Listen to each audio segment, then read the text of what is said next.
Tanah adat di mana ayahku. Bab 6. Rujuk di ujung nyawa.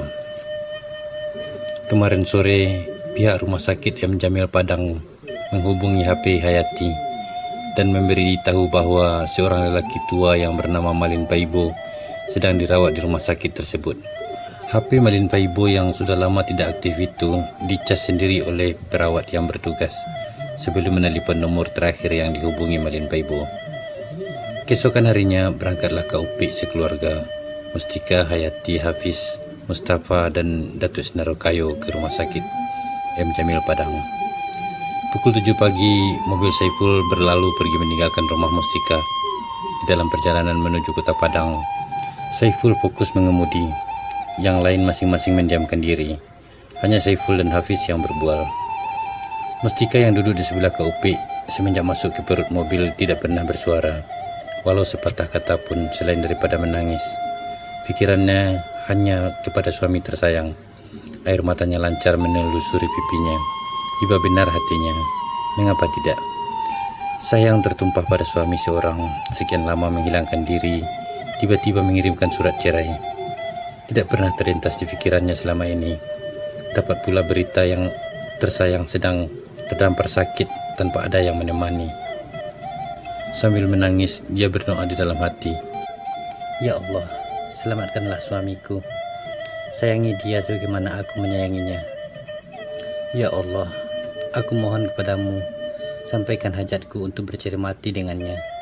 Dan jangan engkau pisahkan kami, sehinggalah aku mendapatkan nikahku kembali. Hanya itu yang aku mohon kepadamu ya Allah. Setelah itu, aku telah siap menerima segala apa yang telah engkau titahkan di dalam bilangan suratan nasibku. Amin ya rabbal alamin. Lain pula dengan Hayati. Kegelisahan dan kesedihan disembunyikannya. Biarlah air mata jatuh ke dalam. Untuk menangis rasanya sudah puas. Bertahun dia ditinggalkan ayahnya. Sudah cukup puas hatinya melayan hibah.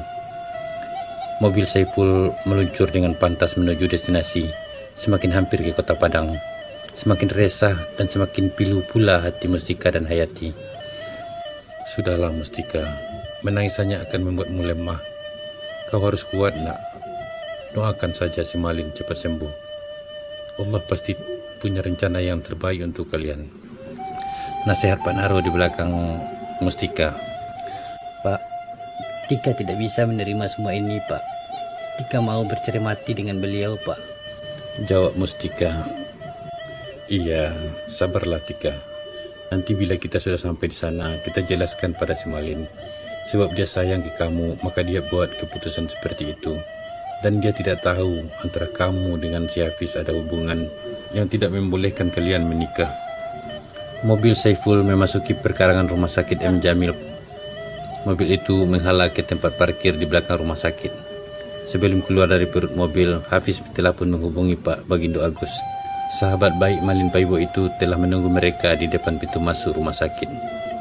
Setelah berkenalan dengan Pak Bagindo Agus di depan kaunter rumah sakit tersebut, rombongan dibawa ke kamar Malin Paibo. Dengan langkah terburu-buru mereka mengiringi Pak Bagindo Agus menuju kamar Malin Paibo dirawat.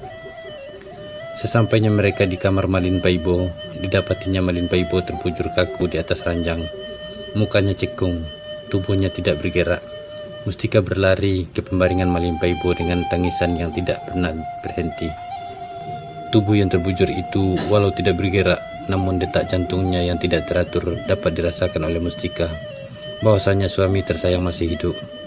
Diciumnya pipi kasar Malin Paibo, diusapnya dahi Malin Paibo, dan dipeluknya, hingga dia benar-benar melepaskan segala sesak di hatinya. Ayah, bangun ya. Ini Hayati ayah. Hayati pula meratap di sebelah Mustika. Kak Upik, Mustafa, Datuk Senaro Kayo, Saiful, Pak Naro, Bagindo Agus dan salah seorang perawat berdiri mengelilingi ranjang Malin Paibo. Sekali-sekali Kak Upik melap air mata beliau dengan sudut selendangnya. Ayah, Hayati ada di sini ya. Hayati rindu dengan ayah. Bangunlah ya. Ayah, bangunlah. Bangunlah ya. Hayati meratap dengan derayan air mata, namun Malin Paibo tidak juga bergerak. Dalam pada itu, Malin Paibo perlahan membuka matanya. Air bening di sudut kedua kelopak matanya perlahan mengalir. Diperhatikannya satu persatu mereka yang mengelilinginya. Hayati. Perlahan dari bibir Malin Paibo yang tergetar-getar menyebut nama anaknya. Ayah, Yati di sini ya. Jawab Hayati. Maafkan ayah, nak. Dengan suara yang tersekat-sekat, Malin Paibo berusaha untuk berbicara. Tiada yang patut dimaafkan ya. Hayati yang patut minta maaf pada ayah. Jawab Hayati sambil menangis. Mustika. Hafiz. Maafkan mama. Mama tidak akan melihat kalian bersanding. Tidak bang. Kami tidak akan pernah menikah buat selama-lamanya bang. Jerit Mustika dan kembali memeluk Malin Paibo. Kenapa? Tanya Malin Paibo. Betul mak, kami tidak bisa menikah mak. Kami saudara sepesusuan. Jawab Hafiz yang berdiri di sebelah Pak Naro. Benar Malin, saya yang menyusukan mereka berdua. Kata Kak Upik menyambung kata-kata Hafiz. Oh, maafkan mama supaya tidak berhutang saya dunia dan akhirat pada kalian. Kata Malin Paibo dengan payah sekali, seiring dengan rasa sakit. Hanya dia yang tahu dan merasakannya. Abang, sampaikan hajat Mustika abang. Tika mau bercerai tembilang dengan abang. Tika tidak rela melepas abang sebelum kita rujuk kembali. Setelah itu, Mustika reda dengan apa yang Allah titahkan terhadap kita berdua. Meskipun Mustika harus pergi bersama abang, Mustika reda abang. Ratap Mustika dalam pelukan Malin Paibo. Mustika, aku rujuk kepadamu. Ayah, jangan tinggalkan Yati ya. Ratap Hayati. Pak Naro coba menenangkan Hayati. Sabar ya nak, kita harus reda dan ikhlas agar tenang ayahmu menempuh jalannya. Nasihat Pak Naro kepada Hayati. Istighfarlah Malin, kata Bagindo Agus, melihat keadaan Malin Paibo yang semakin sakarat. Mustika mendekatkan bibirnya ke telinga Malin Paibo seperti seorang sedang berbisik dan mengucapkan 2 kalimat syahadat ke telinga Malin Paibo. La ilaha illallah Muhammadar Rasulullah, bisik Mustika. Malin Paibo berusaha mengikuti kalimat tauhid yang dibisikkan Mustika dengan terputus-putus. Kali ketiga Malin Paibo mengucapkan kalimat tauhid itu, dia pun berlalu dan mengembuskan nafas terakhir. Dahinya berpeluh, matanya menangis. Bagindo Agus berlari keluar mencari dokter yang bertugas. Saiful dan Hafiz berdiri kaku sambil berdoa di dalam hati, sementara Hayati terisa-isa menangis di sebelah ayahnya. Mustika pula tidak lagi bersuara. Isak tangisnya juga tidak kedengaran lagi. Tangannya masih memeluk erat tubuh Malin Paibo. Bibirnya rapat ke telinga suaminya seperti sedang berbisik. Suasana agak sunyi seketika. Yang kedengaran hanya isak tangis Hayati. Melihat keadaan Mustika yang tidak lagi bergerak, Datuk Senarokayo segera merangkul tubuh Mustika.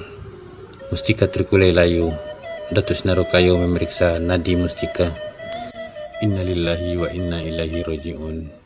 Upik, Hafiz, kalian harus reda menerima kenyataan ini. Mustika juga telah tiada, kata Datuk Senarokayo. Datuk, Mustika kenapa Datuk? Tanya Kak Upik, seakan tidak percaya dengan apa yang dikatakan Datuk Senarokayo. Kemudian Kak Upik duduk di sebelah Datuk Senarokayo dan merangkul Mustika ke dalam pelukannya. Mustika telah mendahului kita, Upik, jawab Datuk Senarokayo. Mustika, kenapa kau tinggalkan Amak nak?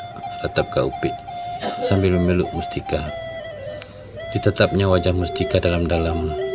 Terukir sedikit senyum di bibirnya. Seakan terpancar kebahagiaan dan kepuasan di wajahnya. Mustika. Oh. Keluh Hafiz tidak sanggup melihat wajah adiknya itu. Hafiz menyendiri di sudut kamar rumah sakit itu sambil menangis. Kak Upi, semua ini ketentuan Allah, Kak. Kita harus reda dengan pemergian mereka. Nasihat Pak Naro kepada Kak Upi. Mustafa pula tidak bisa mengawal keadaan, kesedihan, dan dia pun hanyut di bawah duka. Mustafa duduk di lantai bersandar ke dinding, tubuhnya lemah, semangatnya hilang, kemenakan kesayangannya pergi untuk selama-lamanya. Saiful, Naro, tolong angkat Mustika dan baringkan di sebelah suaminya, perintah Datuk Senaro Kayo. Setelah Mustika dibaringkan di sebelah Malin Paibo, Hayati berdiri, ditatapnya kedua jenazah itu dengan tenang dan penuh hormat. Dalam hatinya berdoa, "Ya Allah, Engkau lebih menyayangi keduanya. Engkau maha mengetahui dari apa yang kami tidak tahu. Engkau yang menyimpan rahasia semua ini. Semua tergantung titahmu. Kami reda dan ikhlas melepas mereka, seikhlas cinta dan kasih sayang mereka. Jika dunia ini terlalu sempit bagi mereka, sediakanlah alam yang lebih luas untuk ayah dan etek Mustika berkasih sayang. Terimalah amal ibadah mereka, limpahi rahmat kepada mereka. Ampuni dosa dan kesilapan ayah dan etek semasa hidup, baik yang mereka sengaja ataupun yang tidak disengaja, yang tersembunyi dan yang nyata. Amin ya rabbal alamin." Dua orang dokter masuk ke ruangan diiringi oleh Bagindo Agus. Dokter segera memeriksa Malin Paibo dan Mustika. Dokter pun mengesahkan bahwa kedua-duanya telah kembali ke rahmatullah. Dia datang dan dia pun pergi. Catatan takdir hidup Mustika dan Malin Paibo yang telah tertulis di Lauhul Mahfuz telah berakhir. Yang pergi sudah jelas kemana perginya. Tinggal kita yang masih hidup. Esok entah lusa, yang pasti kematian pasti akan kita hadapi dan akan kita tempuh jalan yang sama seperti Malin Paibo dan Mustika, kembali ke rahmatullah. Oke bro, terima kasih banyak telah menonton video ini dari awal sampai akhir. Saya Khairullah Al-Basri, mohon maaf jika bertemu kejanggalan-kejanggalan dan kekurangan-kekurangan dari segi cara saya menyampaikan kisah ini. Saya sudahi dengan Assalamualaikum warahmatullahi wabarakatuh.